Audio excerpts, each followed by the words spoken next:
Get ready to hear the truth about America on a show that's not immune to the facts with your host, Dan Bongino. Obviously a somber day, folks. The 19th year since 9/11. One of the most painful days, a scar on the history of the United States. We'll talk about that a little bit in the beginning, what happened with me where I was. Also, I've got a bunch of other stuff to talk about as well.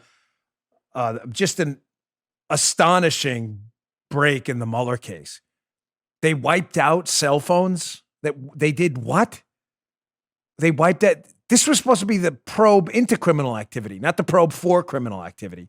And I have possibly the worst media appearance, I'm not kidding, by a campaign media flack in the history of humankind. It's going to be a loaded show. Today's show brought to you by ExpressVPN. Protect your online activity today from prying eyeballs. Get a VPN. Don't wait. Go to expressvpn.com/Bongino. Welcome to the Dan Bongino Show on this September 11th. Producer Joe, how are you today? Well, it's Friday. And why do I say it like that? Because we're remembering today 9/11. So, yeah, it's Friday. And it also has a special meaning. Joe always has a, Joe brought up to me before the show, because Joe always, no matter what, even throughout the coronavirus, to keep everybody's spirits high, Joe always does in his best game show voice, a very loud, boisterous, it's Friday. Everybody loves Friday. But he said, I think today, we're going to pass on that. And I said, Joe, ordinarily, I'd never make an exception to the It's Friday rule, but I think your judgment, as always, is spot on. So I appreciate that. It is a somber day. Good deal, man. Yeah, I think everybody gets that, and I think the audience will understand and always appreciates your presence on the show. All right, let's get right to it. We'll talk about that. Today's show brought to you by our friends at Omax. Ladies and gentlemen, living with chronic pain is the worst. I know. I live with chronic pain, and it really stinks. It's not just discomfort. It affects your whole life. How you sleep, how you move. A lot of our listeners probably feel the same way. Has it stopped you from exercising, moving around? You can't sleep on your shoulders? Has it been ongoing for a few weeks or even a few years? A lot of you have tried many different treatments before. Well, we've got a product for you we love, we use often. We don't take on sponsors lightly here. Omax Health. If you're looking to get rid of those nagging muscle and joint pains, which I was, immediately and provides long-lasting recovery, you need to try the natural breakthrough pain relief solution, cryo-free CBD roll-on. I have it right here. Looks like a simple roll-on. It's got that cooling, unbelievable menthol with the benefits of CBD developed by Omax Health. You just roll it on. Paula uses it on her neck. We go through bottles of this stuff. I kid you not. I use it on my shoulder and my left knee, especially after a good Brazilian jiu-jitsu session. It's on prescription, triple action pain relief. It's specifically formulated to block pain receptors, reduce inflammation, improve muscle and joint flexibility. The stuff works. It just works. The best is it's 100% natural, CBD powered, works its magic within 10 minutes of application. Relief lasts up to 8 hours. Paula uses it on her neck when she sleeps bad. Omax Health is offering my listeners 20% off a full bottle of cryo-free CBD pain relief roll-on. Try it today. The discount applies toward any product site-wide. Just go to omaxhealth.com today and enter promo code Bongino. That's Omax, O-M-A-X health.com. Enter code Bongino. Get 20% off, cryo fees, and site-wide. Anyone from athletes to grandma, you can benefit from this immediate pain relief. Simply roll it on where it hurts, ice out that pain. The relief comes in just minutes for us. CryoFreeze works within 10 minutes of application, improving physical training, recovery, and performance. Go to omaxhealth.com, enter code Bongino to get 20% off CryoFreeze and site-wide. The product's the real deal. omaxhealth.com, enter code Bongino, get 20% off site-wide. All right, Joe, let's go. All right. So just on today, obviously being 9/11, I want to open up the show by, from the bottom of my heart and soul, notice we changed our background for today.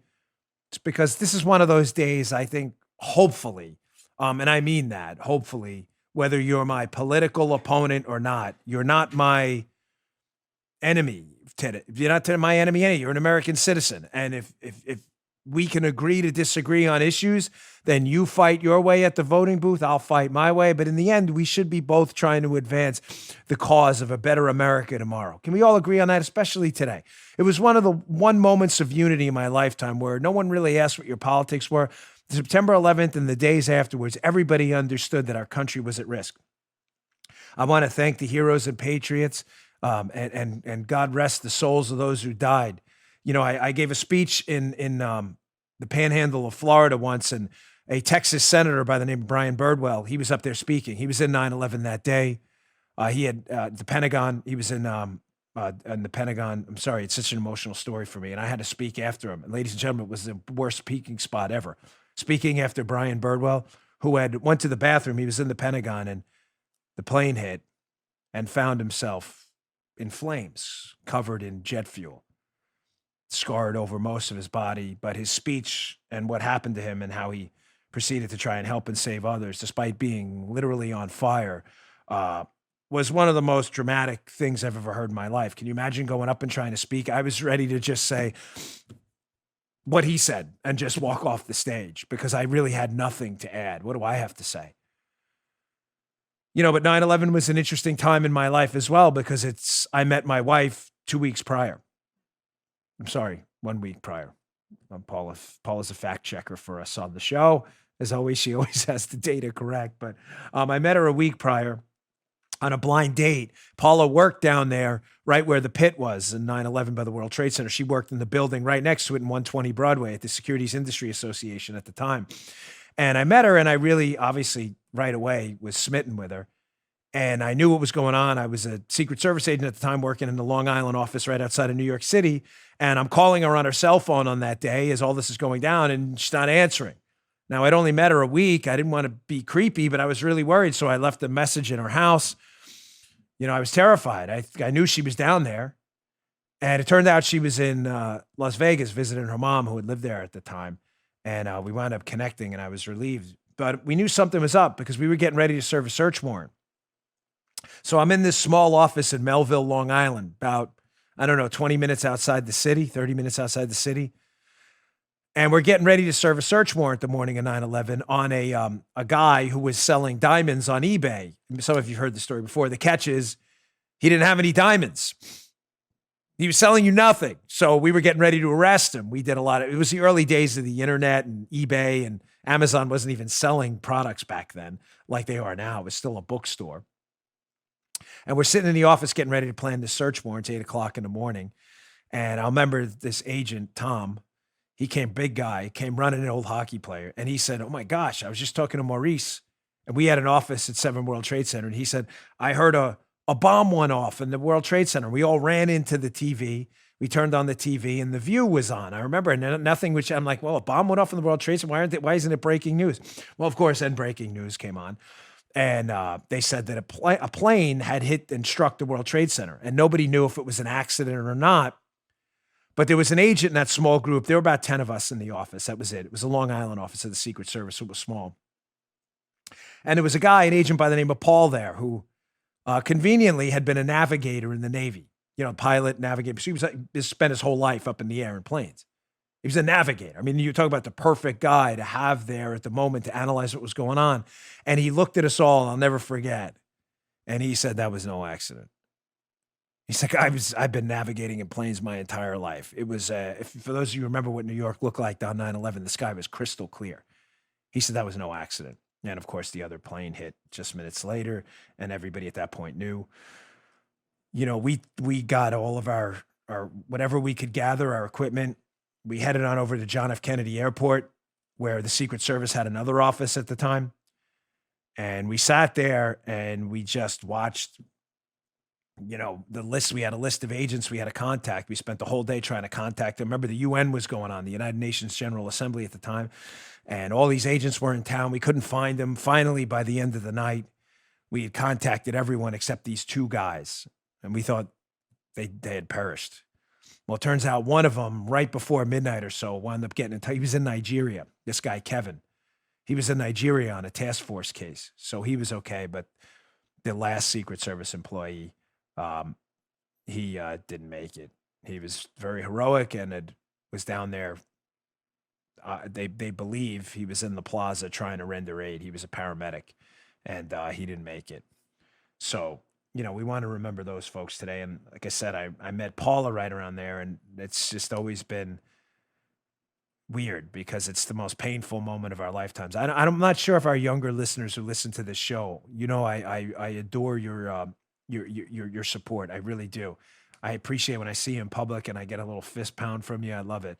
But to some of you who aren't alive for that, even, my daughter and my youngest daughter, I explain to them all the time, I don't know if you understand how transformative and painful that moment was. I mean, the night I drove home, it had to be 2:00 in the morning. I pulled up into my apartment in Selden, Long Island. It was about an hour out of the city. I had driven home from JFK after we knew that employee had perished and we knew thousands of others had died. The Trade Center, our office had collapsed. Remember, the Secret Service Manhattan office was in 7 World Trade Center. That collapsed. And I just remember looking at our neighbor, Dennis, because it was over the fence. It was kind of like we had a weird house in Long Island. I was in the side apartment. So it was kind of like that Tool Time Tim Taylor. You can never see Dennis. I can only see like the top of his head. So he backed up so I could see him. And he just looked at me with that, it's like 2 a.m. with that 1,000-yard stare. And he knew I was an agent. So he thought he had some special insight. And he said, like, what just happened? My father was crying. He's not a really emotional guy, but it was just hard. It was hard for everyone. I mean, the world was just different. You just knew the world was different, even more so than anything that's happened and all these tragedies have happened. That day was just different. You knew the whole world had changed after that. And it's just, it was tough. I know, Joe, you probably felt the same way. And of course you have a son serving patriotically in our Marine Corps now, but you remember, I'm sure you remember every minute of that. Were you on the air when that happened? Yes. Well, no. As a matter of fact, I was in Siberia with my then wife, adopting Joe and Michael. Oh my gosh. I never heard that before. Yes. Oh my gosh. Yeah, we were there when the news came over, and the translator called and she was upset. Oh my God, Mr. Ramakost, your country's at war. Holy Moses. And I went, I never heard that. How did you get home? Yeah. Well, we ended up staying in Russia for an extra week and a half or so. We were due to go to court there in Siberia to adopt the boys the next day. So I got put off. And it was a strange situation. I had a guard at the place we were staying carrying, the khaki, the olive drab uniform and carrying his Kalashnikov. Yeah, he didn't speak much English, but people know you're an American by the way you walk and the way you carry yourselves. He came up to me and put his arms around me and pat me on the back, and in English, his best English, I am so sorry. So sorry. Oh, man, that's touching. I never heard that before. That's a great story. Yeah, it's just goofy. Heard that, Joe. I should have asked you. But it was just the weirdest time to be. Everybody knew the world was different. Yes. Everyone. And, like I said, Paul and I had only met a week earlier. So it's one of those things. Yeah. We never forget when we met because it was legitimately a week before 9/11. That's all right, impactful. So again, yeah. No, it changed everything. What scar in our lives, if you were alive then, that you'll just never fully heal. So thank you to all the heroes and the cops, the firemen, the EMTs, the paramedics, and all of the people who rendered assistance, perished that day, and who made it out. God bless you all, and God rest the souls of those who didn't make it out. All right, I've got a lot to talk about today.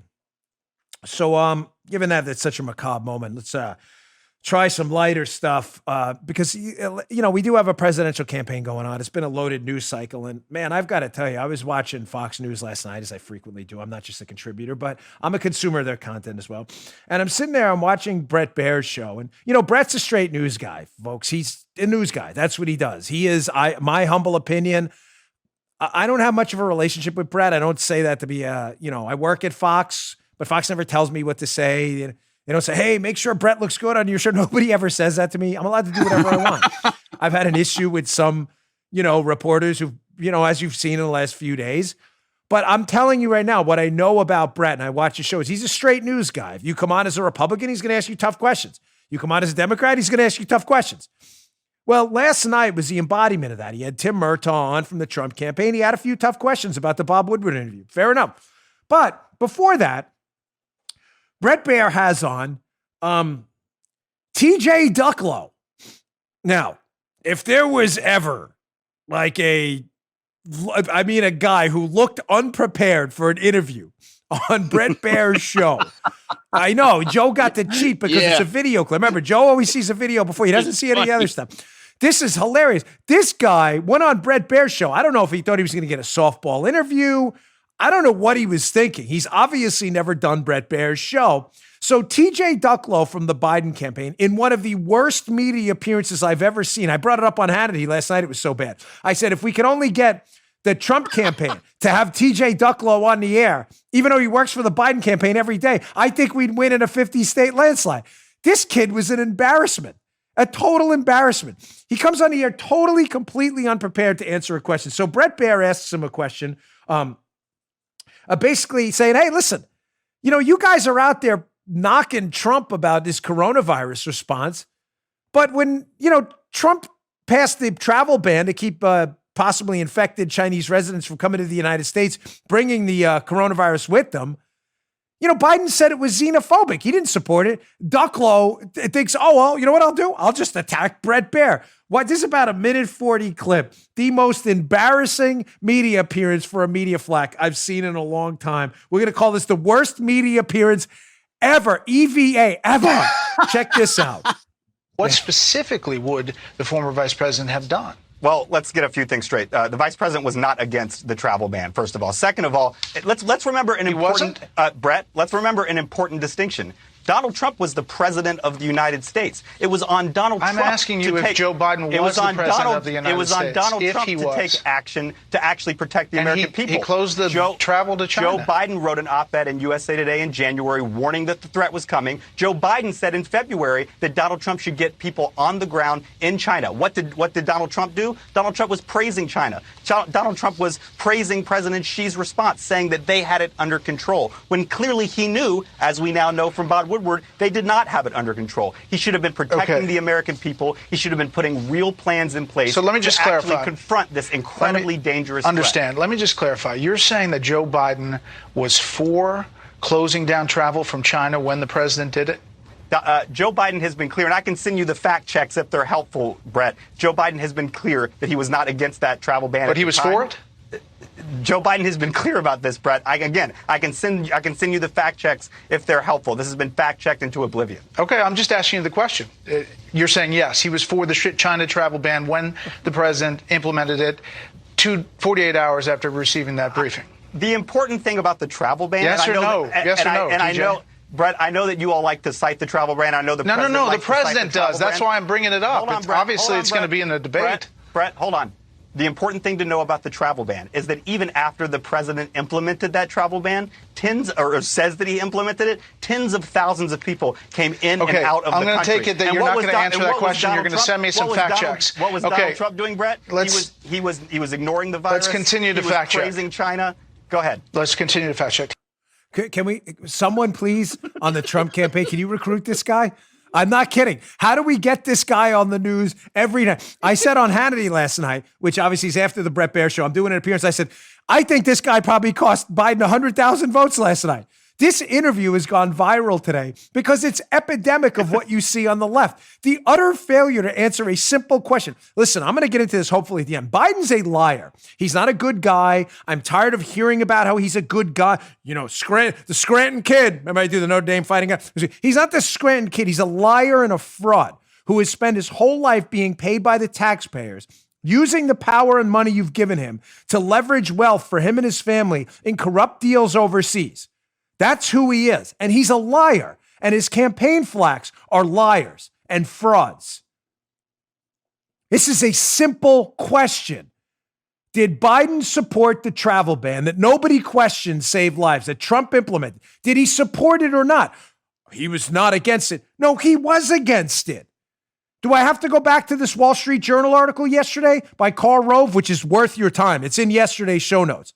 If you don't have this up on your phone and screenshot it and print it up, you're doing yourself a huge disservice. Here's the real record of where Biden was on the travel ban. Karl Rove, the left's COVID memory hole.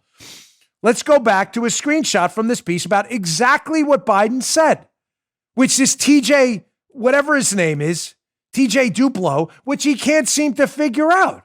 Here's Biden's own words after the travel ban. On January 31st, the day the president issued the travel ban, Biden decried Mr. Trump's, quote, hysterical xenophobia and fear-mongering. Does that sound like he supported the travel ban? The Biden campaign now says he wasn't referring to the ban. Then what the hell was he referring to? But it sounds like he was. Campaigning the next day after the travel ban, Biden seemed to attack the ban again, saying disease has no borders. Folks, this guy's a fraud.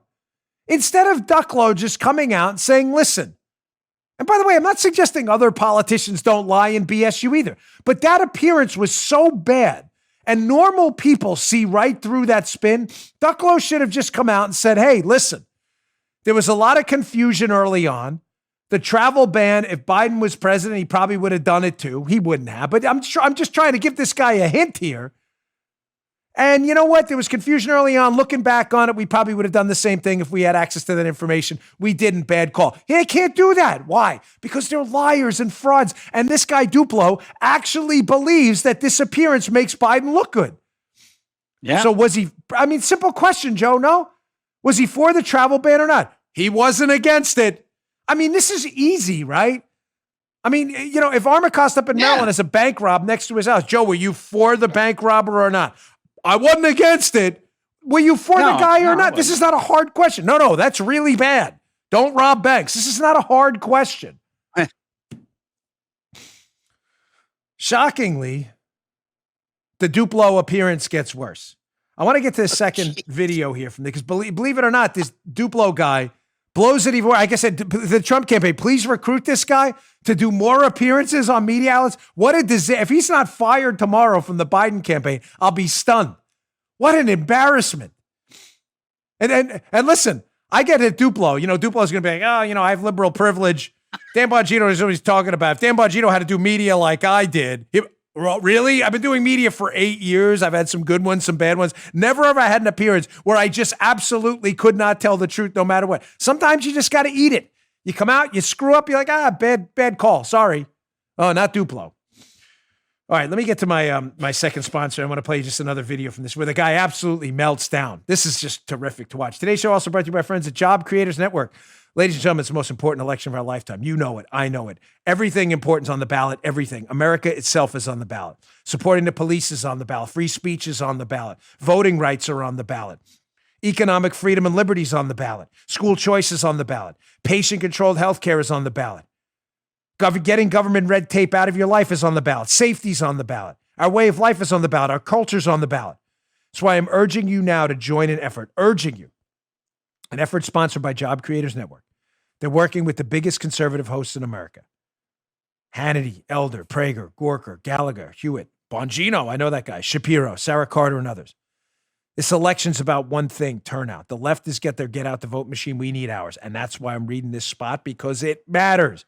The single most important thing you do to get out or to save our country is to vote. And how do you do it? Well, here's a tool for you at keepamericaamerica.com. And become a volunteer in the biggest, largest, most important get out the vote effort in conservative history. When you go to keepamericaamerica.com, you'll be given tasks that you can make a difference, use to make a difference in November. I get emails all the time. What can I do to make a difference? Go to keepamericaamerica.com. That's how you start. You want to do a little? They'll give you a little to do. You want to do a lot? They'll give you a lot to do. It all matters. But please, do your part. We need you. As Ginny Thomas once told me, you are the leaders we've been waiting for. We're the leaders we've been waiting for. Don't wait for someone else. Go to keepamericaamerica.com now. That's keepamericaamerica.com now. Please do your part. Do a little, do a lot, but do it today. Keepamericaamerica.com. All right, so here's the second part, again, on a lighter note, of how awful this Biden team is. And, you know, I'm not just doing this to poke fun at TJ Ducklo. He was a total mess. But I'm doing it to show you the futility of the Biden campaign. They don't have a platform to run on. For all of, you know, the critiques of Trump's persona rather than his policies have been a relatively effective conservative presidential agenda and have been a pretty stable and in alignment with our conservative values. Biden doesn't have anything. He's flip-flopped on everything. I'll get to that at the end. So Ducklo doesn't have anything. They have to lie about everything. Biden was not against the travel ban. He called it xenophobic. Did you miss that? Here's part two, where questions have started to emerge. We played you the video yesterday, if you watched yesterday's show, of Joe Biden in a Q&A. I'm going to use the dreaded air quotes for the Q&A because it wasn't really a Q&A with union members. What it was pre-prepared questions fed to people over like a Zoom-type conference where Biden's got pre-prepared answered on a teleprompter. So it's not a real Q&A, nothing extemporaneous about it at all. You can tell because Biden at one point is like, yeah, can you raise the prompter so we can read the actual answer? So the questions come out if Biden has the acuity and cognitive abilities, if he's all there upstairs, that he can answer basic questions anymore. So Brett Baer, this is an issue that's been brought up multiple times, fairly enough, asked this TJ Ducklo the question. Is Biden using a teleprompter in these Q&As? Watch this loser meltdown. Check this out. Has Joe Biden ever used a teleprompter during local interviews or to answer Q&A with supporters? Brett, we are not going to engage. This is straight from the Trump campaign. But yeah, talking they're points. using it. And what it does, Brett, is it's trying to distract the American people. They're using it. They talk about it every day. Can you say yes or no? That's because they talk about it every day, Brett, because they don't have a coherent Well, you have an answer. Yes or no? Brett, they talk about it every day because they don't have a coherent argument for why Donald Trump deserves re-election, deserves 4 more years. We know that he lied to the American people. We know that he has not shown leadership during this crisis, and they are desperate to throw anything they can against the wall to try to distract from that fact. I understand, but you can't answer the question. Brett, I am not going to allow the Trump campaign to funnel their questions through Fox News and get me to respond to that. I mean, what an insult at the end. Like I told you, I don't have a personal relationship with Brett. I ran into him, I think, in Vietnam a couple of times. He's always been very nice to me. Brett's a news guy. And I'm not saying I have no personal allegiance to anyone. I have allegiance to the truth. I can't tell you what Bret Baier's politics are, which is probably the ultimate compliment for a genuine newsman. I don't know his politics. I'm not kidding. I have no idea if he's a radical liberal or a dyed-in-the-wool Rush Limbaugh conservative. I have no idea. He doesn't share it, and he does the news. And if you can't go on Bret Baier's program and answer simple questions, did Biden support the travel ban or not? Is Biden using teleprompters? If you can't answer simple questions, then just stay off the news. Just stay off the news. Stick to CNN and MSNBC, where they don't have any legitimate news people. Any. What a disgraceful interview. Ducklow, please, Trump campaign. I don't know what you got to do to get this guy. Get him on the air every single day. All right, moving on. I've got a ton of news. Always on Friday, we got a lot to stack in. So, there's been a really astonishing development, hat tip to Judicial Watch, in the fake Mueller witch hunt. Remember against Trump? Again, these stories are starting to come out now, day by day and minute by minute, leading us all to believe that not just was the Mueller probe into the fake Russian collusion and the witch hunt into Donald Trump unethical and immoral, but now downright corrupt and potentially illegal. There's potential destruction of evidence here. Ladies and gentlemen, this is serious stuff. Well, what happened? Let's get right to it. So Judicial Watch put in a Freedom of Information Act request for some of the records, phone records, for the Mueller team. They got to have phone records. They were issued Department of Justice official work phones. What were they texting each other? It's our information. They were working on behalf of the U.S. government, right? Mueller worked as special counsel on behalf of the United States government. They worked for us. We paid them. You paid them. Your money, not theirs. It wasn't a private enterprise. It was our phones on our time. So fair enough. They say, hey, we'd like to get a look at what the Mueller team members, as they were allegedly investigating fake Russian collusion, what were they saying to each other? What were they doing? Well, here's a shocker. Here's what Judicial Watch got back. By the way, this is just one snippet of 50 plus pages of documents. This is, I think, page 49 or around there if you want to look. It's like about 52 pages of it if you want to see it. But I'll put this up on the YouTube. You can check it out. I want to read to you from it. Here's one page. Here's page 49 of it. You'll see some information on there. They're looking for. This is a record of them looking for the texts, notes, or reminders on the phones of the Mueller team people that are allegedly investigating Trump for Russian collusion. I say allegedly because we know Russian collusion didn't happen, and Mueller knew that early. Wow, this is weird. So they're looking in 2018. They find no substantive text, notes, or reminders, no text, notes, or reminders, no text or notes or reminders. They go to another phone. They find that, the employee, talking about the Mueller team member, tried to incorrectly enter data password too many times, and the phone was wiped of all data, and it was reset. Wow, isn't that weird? Couldn't figure out their password 10 straight times. Wow, that's interesting. There's one phone. Oh, then we have another phone where they, during an out-processing conversation, they deleted data from the phone. This is another one. Interesting. Then they have another phone right there where there are no notes, photos, reminders, or other apps. Another one, no reminders, no apps. Another one, no recordings, reminders, or apps. Then they have another one that they were out processing. In other words, the Mueller team was wrapping up, giving their phones back. And it's weird. She had to wipe her phone because she forgot the password too. Had to be wiped out and reset because the phone passcode provided was inaccurate. And the phone was left in airplane mode too. Wow. Isn't that weird? Come back. This goes on, by the way, for pages and pages.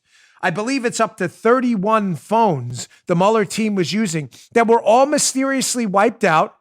Accidentally, of course, dreaded air quotes time. Yeah. Joe, just a mistake. We're accidentally wiped out. Total mistake, of course. And then, unbelievably, multiple members of the Mueller team who are probably texting each other all kinds of horrible stuff. Hey, you know this Russian collusion stuff is BS, right? Yeah, I know. What a bunch of idiots if the public's falling for this. But let's keep investigating Trump anyway.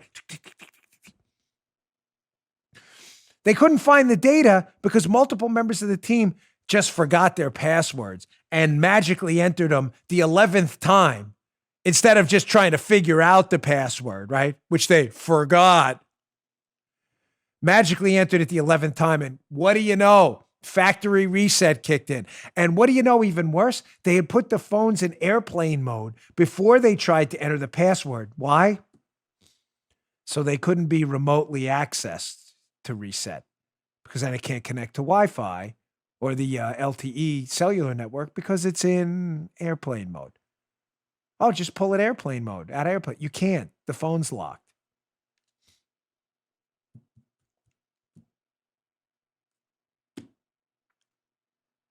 Again, ladies and gentlemen, I've said it often. You know, I read the blogs. I have, because our show is called The Dan Bongino Show, and we do a lot of targeted marketing. I have my name on Google Alerts. Not because I'm obsessed about people talking about my name. It's for marketing purposes what we should target. And sometimes message boards will pop up. And I get this a lot. So those of you who watch my show, I appreciate it. I'm reading your stuff, and I always am interested in your feedback. They say, you know, Dan's what he's going to keep saying something's going to happen. No, I'm not. I don't know where you got that. I'm not saying that at all. I'm exposing the truth because the truth matters. I'm not going to let these people get a pass, and I never will ever. But I don't know what show you're watching if you think I keep telling you that, oh, the justices, don't worry, we'll get them all, folks. I'm pretty sure, Joe, I've said the exact opposite. I have no faith in any of this going forward. That's the real content of my show. I expose the truth because I believe in the truth. And I believe the truth matters. And whether there's punishment now or in some afterlife, I don't know. But I'm going to continue to tell the story. But there's absolutely no question there are two systems of justice. What do I mean? Why did I just go off on that, what appeared to be a tangent? It's not. Isn't it weird that George Papadopoulos, by the way, hat tip Undercover Huber on Twitter for bringing this up. It's a great point. Isn't it weird that George Papadopoulos was prosecuted and sent to jail for allegedly lying to the FBI? And one of the things they put in the charging document was, oh my gosh, he changed out his cell phone. In other words, insinuating Papadopoulos was trying to avoid being tracked. It's weird how that's a crime for Papadopoulos, but when you wipe out a phone and put it in airplane mode because it can't be accessed so nobody can find out what you're doing in the corrupt Mueller probe afterwards, that nobody seems to care about that. No one in the Mueller probe will face any jail time at all. By the way, when were those phones wiped out? You ever read my second book, Exonerated? If you haven't, it's a good one. There's a whole chapter on what we call the Civil War. How in July of 2017, just months after Mueller's appointed, someone walks into the Mueller team and says, hey, I've got bad news for you, Bob. Hey, Bobby, we got a problem. Peter Strzok's texts with his girlfriend, Lisa Page from the FBI, don't look good. Talking about the smelly Walmart folks, the deplorables. Trump's going to become president. We're not going to let that happen. Talking about insurance policy. When does that happen? Mueller gets those texts in July of 2017 from the IG's office. Were his phones wiped? Some of them starting in July of 2017. Did they realize the same inspector general that showed Mueller the texts from Strzok and Page was going to ask Mueller and his team for the text too? And they were like, oh no. Uh-oh. Were sirens going off in their heads? Guys, delete your phones, put them in airplane mode, wipe them out. I'd like to know when they were wiped. That'd be really interesting if it happened right around July of 2017, right when Mueller figured out that the IG was watching people's texts. That'd be fascinating, wouldn't it? That'd be really, really interesting. July of 2017, we call it the Civil War because that's when they find out up on the Hill everything that's going on behind the scenes with this. And Nunes and others start really doubling down. That's also the time, July of 2017, when Mueller finds out he's got a problem because the FBI investigators are texting each other about how awful they are. That's when he goes out and doubles down. And instead of admitting he has no case, what does he do? They go and lock up Papadopoulos. They serve a search warrant on Manafort. Why? Because Mueller's team was corrupt and they wanted to shut everybody down. Is that what they were talking about over text in July of 2017? Hey, bad news, fellas. We got text from the FBI. Page and Stroke texting each other about how there's no there. There's just smelly deplorables. This is going to be really bad. What do we do, guys? I got an idea. Let's go arrest Papadopoulos and serve a search warrant on Manafort to change the narrative. Is that in their text? I don't know. We don't have them. They were all deleted. Weird. Incredible. All right. I want to get to my next story before I get to that. We got our third sponsor, but Adam Schiff's at it again.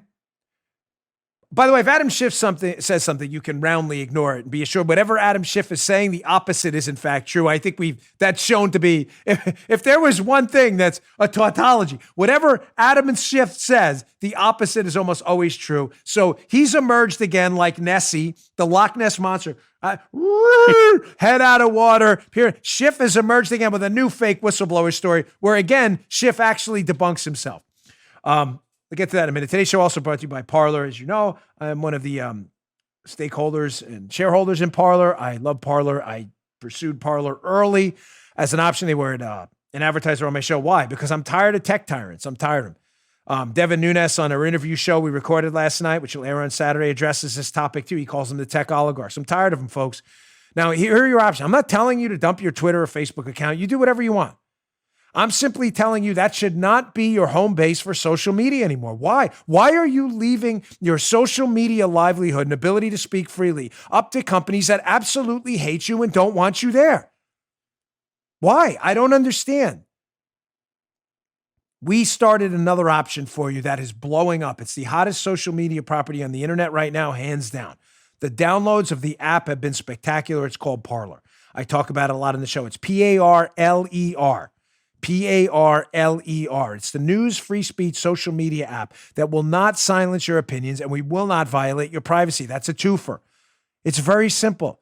Just download the app, go to the App Store, create your account, post, share, and speak freely. You want to talk about that? I just read a story the other day. Twitter is going to censor users after the election if they declare victory too early. What, you're not allowed to make predictions now? Go to Parler, speak however the heck you want after the election. We have a ton of users. You will see when you get on, your feedback will be higher in many cases as it is on other social media apps because it's full of people who enjoy speaking freely too. Go to parler.com or visit the App Store today. Please, humbly and with the greatest respect, I put my money where my mouth is. I'm heavily involved in Parler because I believe there is no future on Twitter and Facebook. They want you gone tomorrow. It's Parler, parler.com, or go to the App Store and download the app today. Parler.com. Follow me while you're there. I'm at Bongino. We'd really appreciate it. All right, moving on. So Adam Schiff's back. I saw this story at the Blaze, which is fascinating. Just when you think Adam Schiff can't get any worse, like he won't step on his own, you know what I mean? He can't get out of his own way, this utter complete buffoon. Here's a story at the Blaze where Adam Schiff's announced they have a new whistleblower. They're always fake whistle, but they're not really blowing the whistle on it. They just think that word sounds great. So Adam Schiff welcomes whistleblower complaint against Trump. Another one with open arms, despite last month accusing the same whistleblower of lying to Congress. This is hilarious. Schiff, we got a new whistleblower. This guy's great. He's finally going to take down Trump. Well, I'll get to a screenshot from the piece in a minute. Let me give you a little background on it. So the new allegation, and believe me, I use the term allegation loosely because it's coming from Adam Schiff, which means it's always a lie, is that they have a whistleblower within DHS, and the whistleblower is saying that allegedly the Trump administration is suppressing DHS intel that the Russians are trying to interfere in the election and that white supremacists are like taking over America. Now, remember what we've been discussing all week about the coming coup? the disinformation campaigns being run in the United States right here domestically using disinformation techniques we would use to foment insurgencies overseas, how military and intelligence people are involved with it to destabilize the Trump administration here. That's really happening, folks. It's not a conspiracy theory. Again, just look up the group Defeat Disinfo, which should be called Promote Disinfo, and the Transition Integrity Project, where they're actually fomenting street violence here post-election. Look it up. We've already discussed it. Watch the show Monday, which did bonkers numbers. This past Monday show called The Coming Coup, we do a whole 40-minute block on it. The central operating thesis of how these disinformation groups are working at home to destabilize the Trump administration in the event of his reelection is by promoting disinformation and narratives. In other words, fake stories, fake news. Intel ops we'd run overseas, we're running here.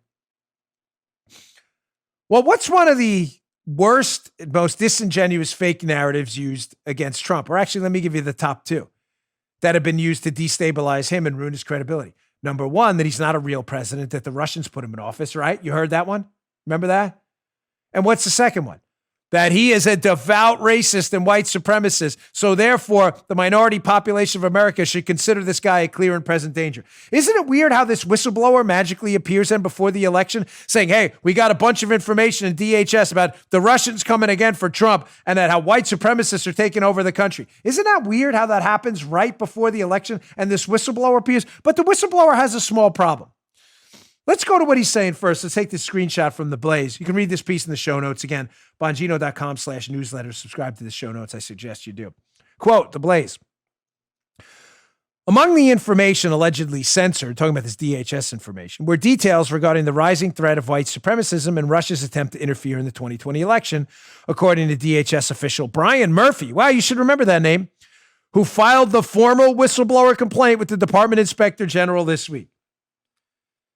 Now, ladies and gentlemen, why these things are legitimate threats, any kind of racist activity, white on black, black on white, Hispanic on Hispanic, whatever it may be, any kind of racism or xenophobia should be roundly denounced by everyone and will continue to be renounced by me consistently on this show all the time.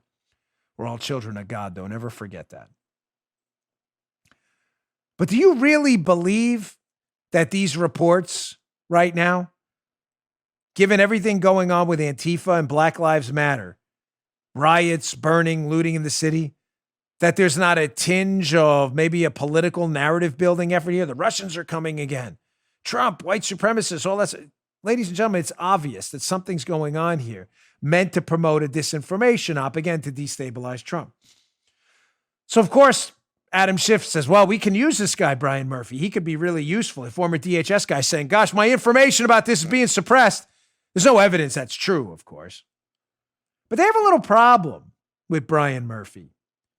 Here's what the New York Times wrote about Brian Murphy a little while ago in early August. This is the same guy. Homeland Security reassigns an official whose office compiled intelligence on journalists.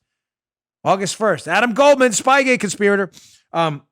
Here we go. This is about New York Times, about Brian Murphy, the same whistleblower who I promise you, Joe, will now be beatified and knighted and be declared a saint by the left. So here's what the New York Times said about Murphy August 1st. In light of recent public reports, we are concerned that Murphy may have provided incomplete and potentially misleading information to the committee staff during our recent oversight engagement. Well, who said that? Oh, Adam Schiff. Adam Schiff said that. Adam Schiff. That's really weird. So the guy was a liar a month ago in August, but now all of a sudden he'll be sainted. Saint Murphy. St. Brian. They'll have a school named after him somewhere in a district around America. There'll be a bridge named after him, an overpass somewhere. The Brian Murphy overpass. The Brian Murphy, we call it the trestle down in Glendale where I used to live. The trestle, the Brian Murphy trestle. He'll be said there'll be golden calves everywhere inscribed with the name Brian Murphy, despite the fact that Adam Schiff just called him a liar a month ago. Is he a liar or is he not a liar? Again, it doesn't matter, folks. It matters to us. What matters is he useful to the narrative building effort that Trump is a white supremacist and Russia's going to put him in the White House? That's all that matters. If Murphy's telling the truth or not telling the truth, we'll see. He's entitled to file a whistleblower complaint. We'll see that. He'll have his day. But I would be strongly suspect of any of these whistleblowers emerging that Adam Schiff is promoting because they're just useful tools for Adam Schiff. All right, let me get to my final sponsor. And did I skip over? No, I didn't. Okay, I got I got a line from Peter Stroke's book that's going to blow your mind. Just adding on to what I told you yesterday about how Brennan's a puppet master. He's basically just admitting it right now. Our final sponsor today, LifeLock. LifeLock, ladies and gentlemen. How much is your personal information worth to cyber criminals? A lot. Researchers have compiled an overview of the average price of stolen personal data for sale on the dark web. And while online banking logins it costs an average of $35, the range of documents and account details needed to commit identity theft costs $1,285. The bulk of stolen information, where does it come from? Large-scale data breaches. It's important to understand how cybercrime and identity theft are affecting our lives. It affected me. I had my identity stolen. It was awful. You can miss certain identity threats by just monitoring your credit. Good thing there's LifeLock. We have LifeLock for me, my wife, and the whole family. LifeLock detects a wide range of identity thefts, like your social security number for sale on the dark web. If they detect your information has been compromised, they'll send you an alert. Listen, no one can prevent all identity theft or monitor all transactions at all businesses, but you can find out if your information is on the dark web. Don't wait another day. Get your free dark web scan at lifelock.com/scan. Pick the plan that's right for you and save up to 25% off your first year using promo code Bongino, Bongino, my last name. That's a free scan at lifelock.com/scan and get 25% off with promo code Bongino. Don't wait. Secure your identity, that of your family. lifelock.com/scan. Use promo code Bongino. Okay. So, Peter Stroke, the lead FBI investigator in the Spygate case, and was also assigned to the Mueller probe. Wonder what happened to his phone. Was that wiped too? That'd be crazy. So he has a book out. These guys just can't stay. You would think this guy would be totally humiliated. His facts have been eviscerated in public. He's embarrassed himself completely over and over again. In his book, he can't even get right the date and the reason that they started the case. It's just an embarrassment that the reason they started the spying operation against Trump. But here's an excerpt from his book, Hat Tip Undercover Huber, by the way, for pointing this out. Again, ladies and gentlemen, Comey and Brennan. Brennan's the puppet master. Comey knows it, and this is why these two, one of them is going to have to flip on each other. This is from Stroke's own book. He says, quote, shortly after we opened Crossfire, talking about the Crossfire hurricane case against Trump, CIA Director Brennan approached Comey about disturbing intelligence that was beginning to come in about Russia's burgeoning interference in the elections. Folks, there was no burgeoning interference allegations in the elections. This was made up. This is all coming from the dossier. All of it. Again, more evidence. Stroke's now saying, right after, remember, Brennan says he doesn't get the dossier until December. If they opened up the case on July 31st, which is before December for the liberals watching, how does Brennan know any of this? Because he's marshaling the entire operation.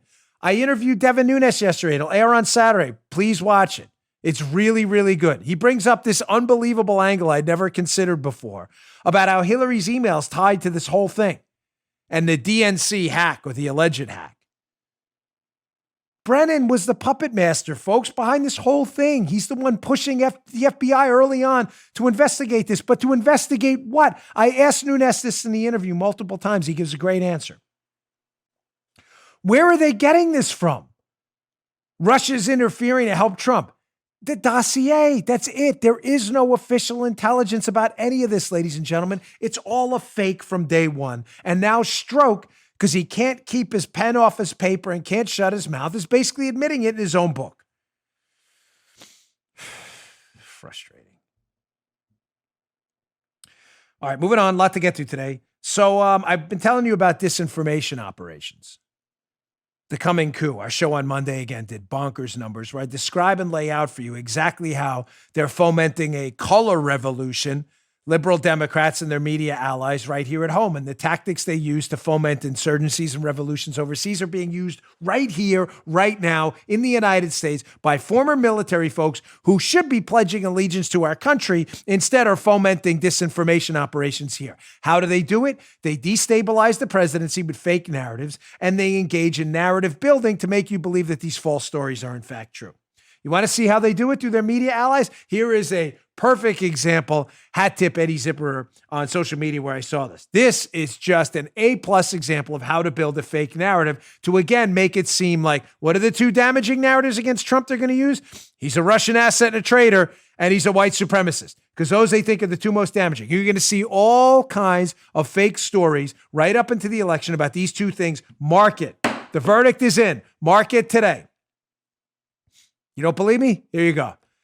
Here's a question, right, that Bob Woodward asked Donald Trump in their phone interview. Bob Woodward is this hack anti-Trumper who's writing a book about Trump. Why Trump interviewed with him, I don't know, but Woodward has tapes. So NBC News has this article. Trump said he feels no responsibility to understand the anger of Black Americans, Woodward book says. Trump said that? Is that a quote? Donald Trump, I feel no responsibility to understand the anger of Black Americans. That's a bold title, no, Joe? Sounds kind of racist, right? Gosh, that Trump is really awful. Man. Is that what he said? Well, of course, that's not exactly what he said. We have the Woodward question here. Here's actually the Woodward question and the answer. Now, Joe, as I'm reading this, I want you to read for the quote from Donald Trump where he says, I don't care about Black Americans. Can you, all right? So just be prepared. Get ready for it. Okay. And stop me when I say that. So here's Woodward's question to Trump.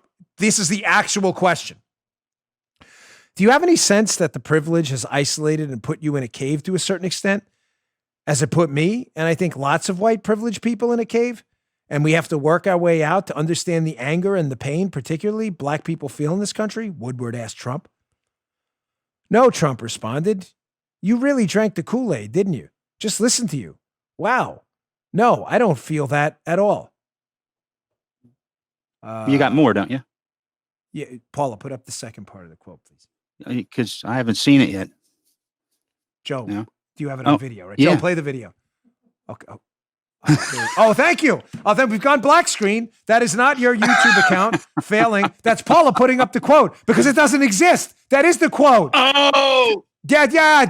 Joe, play the video. The video where Trump says he doesn't care about Black people. All right, go ahead, Joe. What are you doing? You're messing with it. Come on, play the video. We don't have time for this. Dude. You don't have it. You don't have a video. Of course, totally unprepared. I'm sorry, man. He's not unprepared. There is no damn video. That's not what Trump said.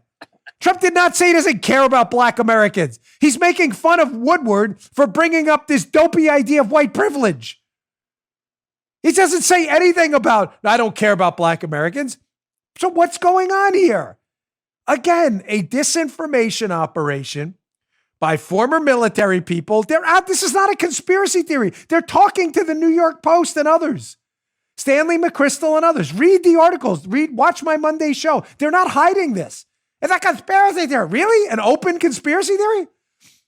They're using fake stories about Trump being a Russian asset and a white supremacist, and they're just inventing headlines.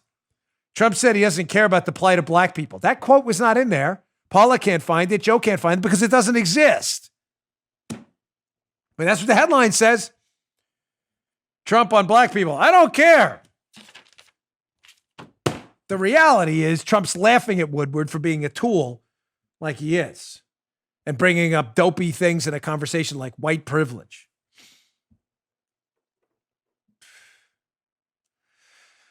All right. You know what? And Paula, can we just skip ahead to the revolver piece? I want to do the Sturgis story, but let me just give you the Sturgis story in a nutshell. It's in the show notes yesterday.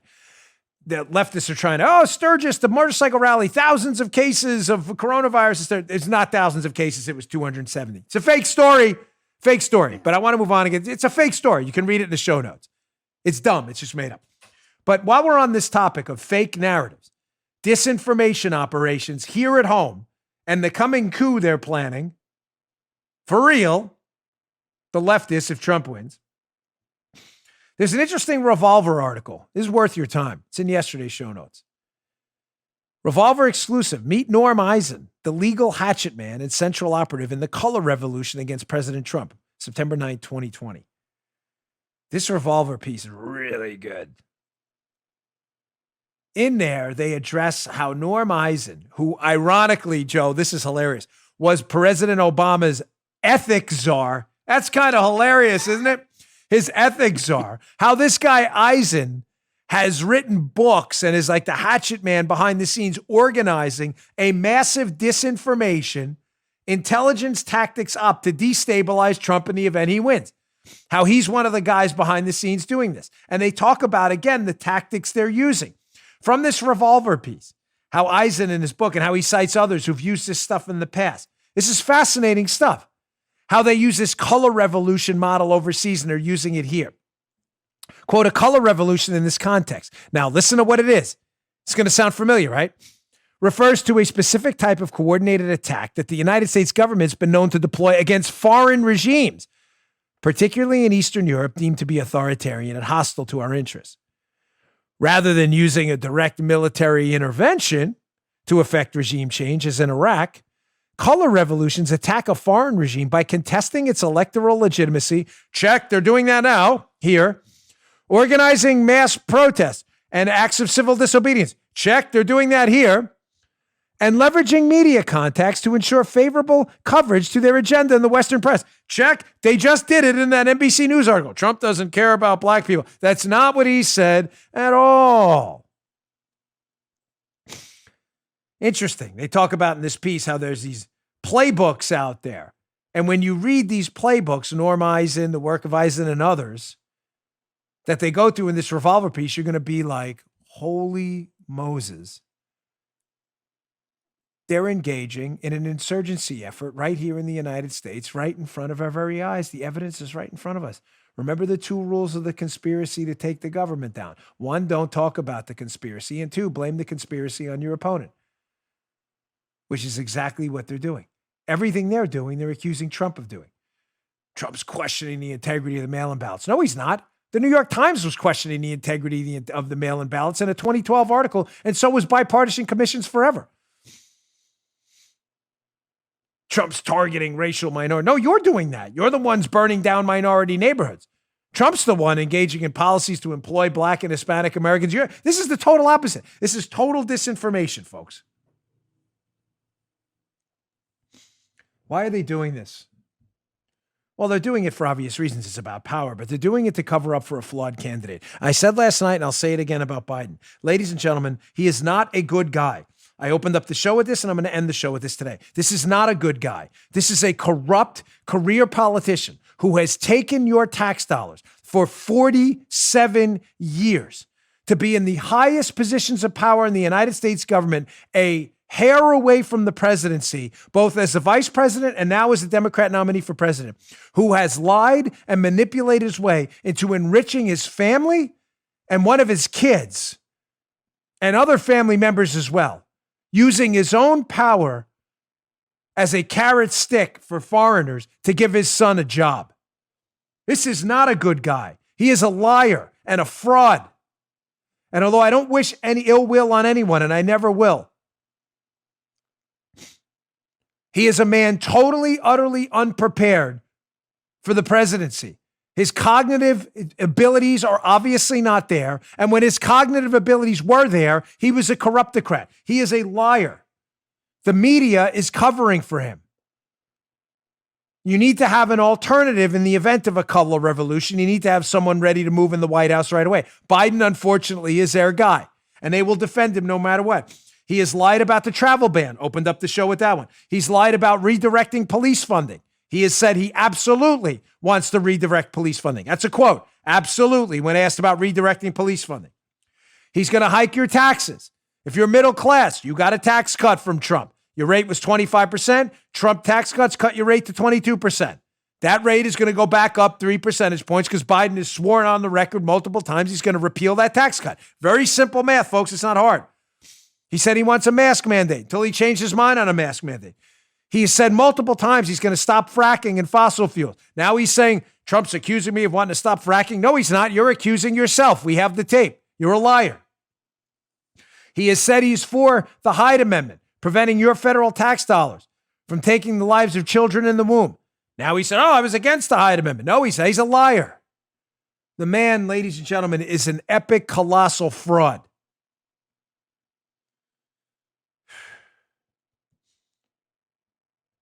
All right, one final. I know I said it'd be my last. One final story. I just want to give a quick plug to a great book I'm reading right now. But folks, another article in the show I'd like you to read just to show you are winning here. We have an election coming up. Obviously, Biden's a flawed candidate, but we have a culture war that's not coming up that's going on right now. And folks, I want you to know you're on the right side of it and you are winning. Look at this article by Red State about pro sports. They got woke. They decided that crapping on our national anthem and our country was a good idea, kneeling in disrespect, wearing socks depicting police officers as pigs, that these are our new idols. No, not ours. Red State. Beyond the ratings, a new poll shows professional sports are in real trouble with Americans. Ladies and gentlemen, pro sports are taking a PR beating. Their favorable, unfavorables are through the roof bad right now. You are winning. Believe me, this is no long-term strategy for pro sports success. Check this out from the piece. The negative impressions by Americans now see sports are underwater by double digits with a 30% to 40% favorable, unfavorable ratio. Ladies and gentlemen, you are winning because you're principled. I know you love sports. I did too. It's hard to not watch. It was hard not to watch last night. I can't tell you what happened in the NFL Chiefs game last night because I don't give a damn what happened in the NFL Chiefs game last night because I didn't watch 1 second of it. Don't care. Don't care one bit. You shouldn't either. You know why? Because they don't care about you. They don't care about your opinion. They don't care about why you would find kneeling while our national anthem is played. They don't find why staying in the locker room while our great national anthem is played would be offensive. They haven't even bothered to ask you, and they don't care. So let me ask you this. If they don't care about you, I said this to my brother because he still loves his baseball. If they don't care about you, why do you care about them? Watch some other sports. Watch UFC, where they don't give a damn about any of this wokeism crap. They let their athletes say what they want to say. Watch something else where they actually care. All right, quick note, folks. I'm reading a great book. Just wanted to give a quick pitch for it because it's very good, especially chapter 4. I'm reading Sarah Huckabee Sanders' new book, Speaking for Myself. Really good book. I don't do a lot of books on the show within the content of the Daily Show. Sometimes we do interviews. Devin Nunes, I'll have on about my book later. But this is a great book. Highly recommended. Sarah Huckabee Sanders, she did a great job at the White House. There's a cover right there, Speaking for Myself. I highly recommend chapter 4. She gives kind of some interesting inside baseball about when she became the press secretary. It's interesting, not just for me, because I had worked inside the White House. She talks about some of how the White House actually works. She gets into funny things about like the White House mess and how she never got to eat in the mess as like a dining room, how she just picked it up at the window, which is what we did, obviously. But also what the inauguration was like and what it was like being inside the White House during these tumultuous times. Really great book. Sarah Huckabee Sanders, Speaking for Myself, highly recommended. Go check it out. Hey, thanks for all your listenership this week. It's going to be our best week ever. We really appreciate it. We are definitely blowing up, and it is all thanks to you and your support. I am ferociously loyal. I appreciate it. Please subscribe to the show, youtube.com/Bongino, on Apple Podcasts and wherever you get your podcasts. Subscriptions are free, and they help us move up the charts. We really appreciate it. Don't miss my interview show with Devin Nunes and Carter Page. We'll launch on Saturday morning. It's really good, especially the part where Nunes goes into these motivations, let's say. Don't miss that. And we'll see you back here on Monday. Good day, sir. You just heard Dan Bongino.